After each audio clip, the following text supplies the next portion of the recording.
మా హస్బెండ్ వాళ్ళ బ్రదర్ది మ్యారేజ్ అయితే నేను వెళ్ళా అనమాట. ఆమె చుట్టూ నేను తిరుగుతాను, నా చుట్టూ ఆమె తిరిగిద్దో, కానీ నాకు ఒక ఆమె తగిలిద్ది ఫంక్షన్లకు వెళ్తే మాత్రం. ఆమె ప్రతిసారి నన్ను పాయింట్ ఆఫ్ వ్యూ చేస్తూనే ఉంటుంది. అప్పుడు నాకు అనిపిస్తుంది, మళ్ళీ మ్యారేజ్కి వచ్చి పక్కన కూర్చొని అమ్మ అంత హెవీగా ఎందుకు రెడీ అయ్యావు, ఆ చైన్ వేసుకుంటే బాగుంది, ఈ చైన్ వేసుకోకపోతే బాగోదు అని చెప్తుంటుంది. మళ్ళీ ఏం అనుకోవద్దు అంటది. ఎందుకు అనుకోమండి, అనుకుంటాం మేము, అట్లా చెప్పొద్దు, ఎవరిష్టం వాళ్ళది కదా.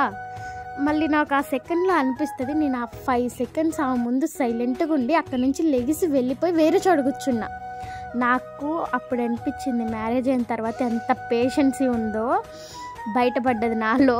నేను అంతకుముందు అసలు అంత పేషెన్సీ నాకు అస్సలు, అలా ఇంకొకరు నన్ను పాయింట్ ఆఫ్ వ్యూ చేస్తే నేను తిరిగి ర్యాష్ అయ్యే స్టేజ్ నుంచి సైలెంట్గా ఉండి అక్కడ నుంచి లేచి వెళ్ళిపోయి వేరే చోట కూర్చున్నా. అంత పేషెన్స్ ఎలా వచ్చిందో అందరు అలా ఖచ్చితంగా కామెంట్ చేయండి. మీ లైఫ్లో కూడా ఇలాంటి విషయాలు